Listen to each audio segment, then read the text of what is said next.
Hey folks, so I'm sitting here in my car. My little girl is taking homeschool tap class and slash ballet class right now. I'm sitting in my car doing a whole bunch of paperwork and the paperwork that I'm doing, can I tell you, it's from when my mother passed away 6 years ago. So this is just a little public service announcement to everybody out there. Get your crap in order before you pass. And the best time to do it is now. Don't wait until you're elderly and you're sick and you can't sign papers or you can't get things in order or bills don't get paid. And because guess what? It lands in your kin's lap. 6 years later, I'm still dealing with this. This is ridiculous.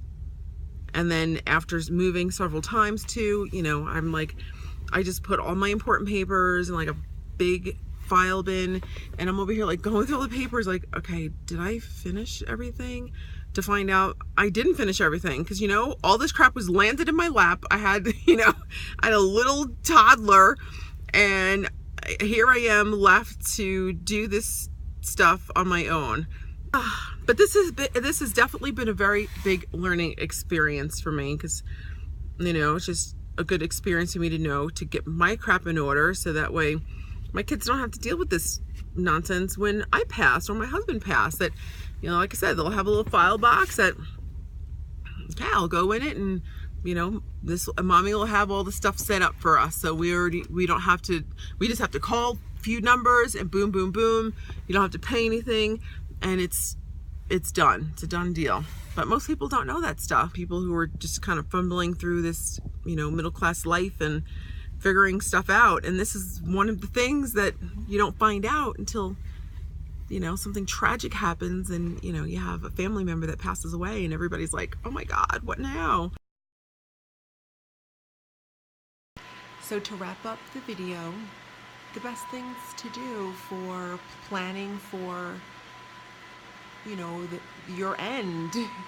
I don't know what a nicer way to say, to plan for your death, and regarding assets and finances.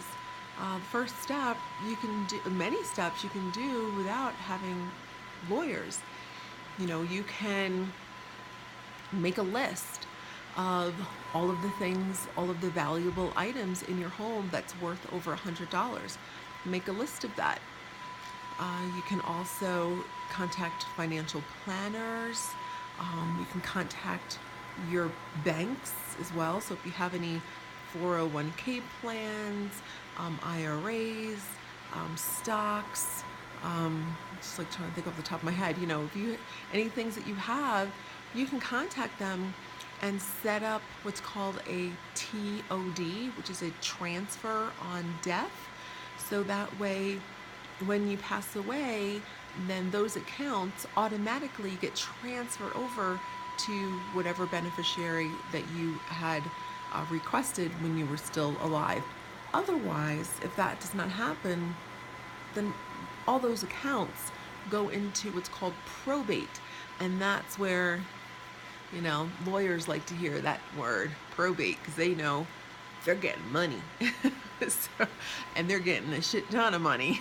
So, excuse my language, but oh my God, they're getting money. I needed to be a lawyer. So, yeah. So you want to avoid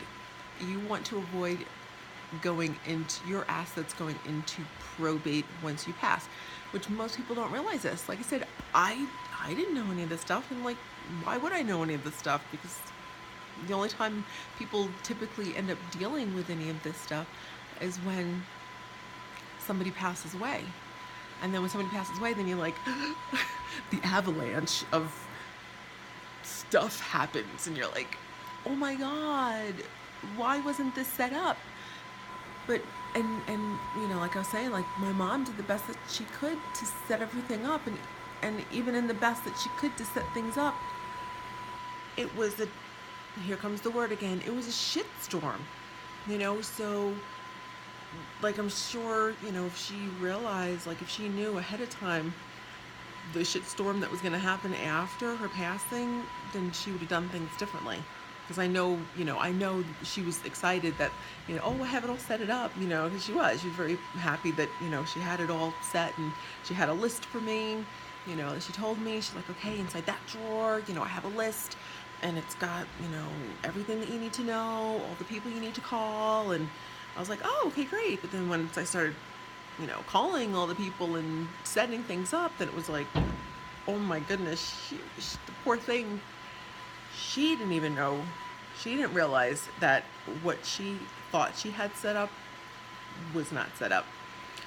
So yeah, so when you definitely transfer on death, so that way your assets don't go into probate, because once you have to call in lawyers to probate the deceased assets. Yeah, you're talking tens and tens to the hundreds of thousands of dollars in lawyers' fees. So,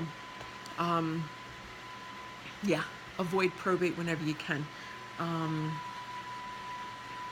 What else? And then also check the state where you're living too, regarding assets. For example, like when we lived in Florida, that's where my mother had passed away. She passed away in Florida. You're allowed to have a house, a car, because they, think that, you need a place to live and you need a car to drive around to go to work. So those things, you can have anything above and beyond that, then it's not an easy transfer. Like, if you have several cars, then it's not just going to be, sign the title to your next of kin or whoever you want to. It's not going to be like that. You're going to end up paying some more to get all that stuff, finalized. Have a will. And, people get scared, like, wills, oh my goodness, well, I don't have a lot of things to have a will. Or, if you're just living a regular, middle class life, and, you really don't have a lot of assets, so you think that you don't have a lot of assets, still contact a lawyer and talk to them. Because many attorneys, especially nowadays, will make wills, especially simple wills, for under $1,000. And I'm being generous by saying 1,000, because a lot of times it's a heck of a lot less than that. But check your state, check your lawyers, and ask them, and go around and check your house about, like, assets and things that you think that people could in your family could fight about. So yes, you can contact a lawyer to start writing up a will. And the first thing would be to go through your house and get that list of items that are worth over $100 at least, because a lot of those items you'll be putting on your will, that you want this person to get that, or whatever the case is. And then if you have children, you want to already designate somebody as a guardian for them. Again, you don't want that to happen where, God forbid, mom and dad are driving home from, date night, and they get into a car wreck, and now, your kids don't have a mommy and a daddy, and they also don't have a guardian that's assigned for them to take care of them. So, sadly, these are the things that we need to think about, temporarily think about, so we can get our estates and affairs in order, and then that way, once everything is in order, then it's like, okay, great.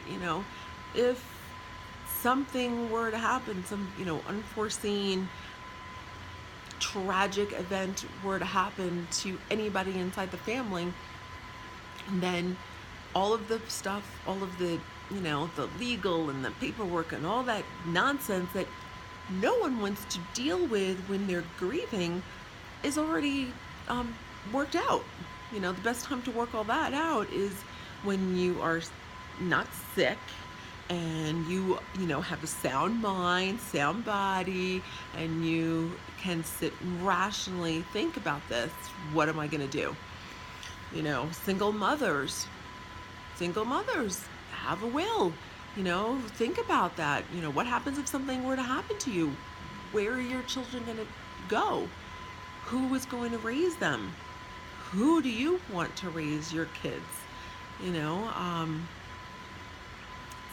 some tough things to think on, but these are not the things that you want your left behind for your family who is grieving to then now have to go over all this stuff and worry about, you know. Yeah, my mother did a wonderful thing for me where she literally wrote down all of her life insurance policies, different kinds of insurance policies, um, bank accounts.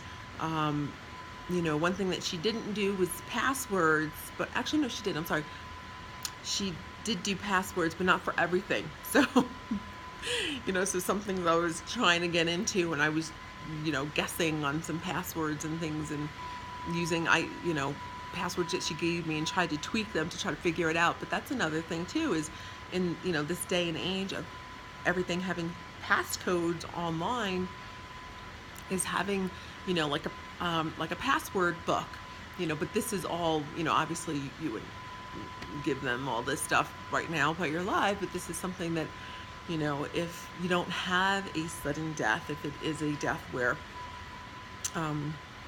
you know, from illness or things like that, where you end up having, you know, you're going to be dying soon, kind of a death, that, you know, then you have to talk with the family, you know. Okay, well, over here in that cabinet or whatever, wherever you have it, you know, go into this drawer, and in there is the password book, and inside there is another book of, you know, people that I would like you to contact, or you know, another book with, you know, this is my financial planner, and this is the lawyer, and this is the, you know, where my will is, and this is my administrator. Also, to, you know, another part of this is to get an administrator as well. For example, I know, like, an administrator, my aunt, you know, I did a doozy. My aunt was an administrator for her siblings. You know, so an administrator can be, you know, next of kin, a family member, and they are the people who will carry out the wishes of your will. And also, so these are some beginning steps that you can take to start your planning, your I hate this, keep saying planning your death, that doesn't sound right. Like, that you can start estate planning. There you go. You can start estate and asset planning and financial planning of your, when you do end up passing away, so that way your family and your children have all the documents and everything that they need for when that happens, and you know, they don't have to be going around scrambling around looking for passwords and looking for accounts and looking for whatever, you know, or going through probate, you know, which a lot of times going through probate is extremely unnecessary, and that's part of planning for your demise. These are some things for you to think about and ponder on, and you know, like I said, you know, especially if you have children, you know, this is, I know a lot of times people don't want to think about this. Like I said, I didn't think about it. I made a will years ago when my son was like 2 years old. That was the first will that I ever made, and honestly, I never revised it. And revising things is another thing. So if you do have wills and you do have all of this stuff set up, you do have, you know, policies and things like that, make sure they're up to date regarding, payments. Make sure they're up to date regarding beneficiaries. Like, for example, my mom had life insurance policy, and she still had my brother on it, who was deceased. And, you know, and she knew because I'd spoken to her before she passed away. She knew, and she said forget it. She didn't want to deal with it because she was sick. Granted, she was dying from cancer, and she wasn't feeling well. And I'm like, okay, well, I'm not going to push the issue, be like, call because you need to. And but hindsight now, like after the fact, it was a pain in the butt, because you had to do extra step. When I say pain in the butt, it was extra steps than you had to do. Then I had to go hunting down my brother's death certificate and send that in, and then prove that he didn't have any a wife and kids and all this other nonsense. It's just a whole bunch of extra nonsense that could have been avoided if the person on the who started the policy would just call and be like, I need to just update my beneficiaries. Okay, I'm taking this beneficiary off. Okay, great, thanks, bye. 5-minute conversation, you're done, instead of like a month of nonsense while your family's grieving. So just to give you an example of some issues and things like that. But I know this is a little heavy topic, but the only reason why I feel like I need other people to hear about it is because I don't think other people really think about it.